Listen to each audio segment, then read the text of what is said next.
Erripagaina, Beloso eta Bidezarreko biztanleek auzo lokal berria bete dute auzo eztabaidagunean parte hartzeko. Han, Maider Beloki zinegotziak auzoari buruzko azkeneko berriak azaldu ditu. Osasun etxe berri bat eraikitzeko eman diren aurrepausuak adibidez. Se puede decir que la construcción del centro de salud se ha empezado a hacer. O sea, mi percepción y la de los demás municipios fue que era una petición que era muy razonable.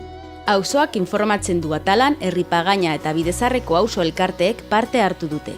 Lo que estamos haciendo es solicitar unas ayudas extraordinarias para rehabilitar las viviendas, para que tengan mayor eficiencia energética y para que tengan ascensor las viviendas que no lo tienen. De momento, de 10 portales hay 4 que lo tienen. ¿Es necesario el coche para todo? Pues sí, actualmente para ir al centro de salud tenemos todas esas distancias, media, andando, tenemos 25-35 minutos.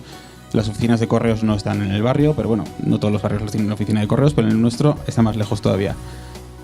Baita ere, Hego Belosoko Ripan parke bat egitearen aldeko auzo plataformak hitza hartu du.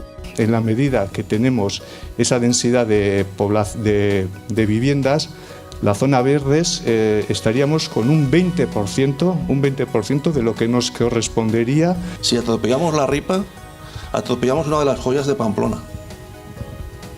Porque Pamplona tiene apellidos. Pamplona tiene el Arga y tiene las Ripas. Y lo que no podemos dejar es a Pamplona viuda. Gai hau garrantzi handia izan du udalak entzuten du atalan, baina ez da izan atera den bakarra. Yo sí que paseo por esa zona y reconozco que un edificio de 9 alturas va a tapar todo el paisaje, no es nada agradable.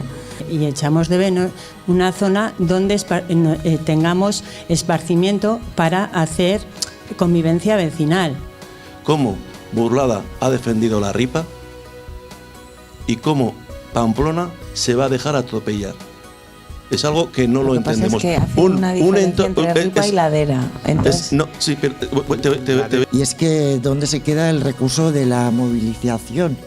Es decir, hay cosas que por ley y por tal no se pueden conseguir, pero a base de moverse y juntarse más a menudo. Que ha comentado el vecino, lo de la carretera Sarriguren, has dicho que a mí también me sigue pareciendo una barrera brutal, ¿vale? Ya no solo por la velocidad que llevan los coches, yo sigo pensando que ahí hace falta un paso de cebra más. Si lo que queremos es facilitar la movilidad con el barrio de Mendillorri, al final lo que necesitamos es abrir vías.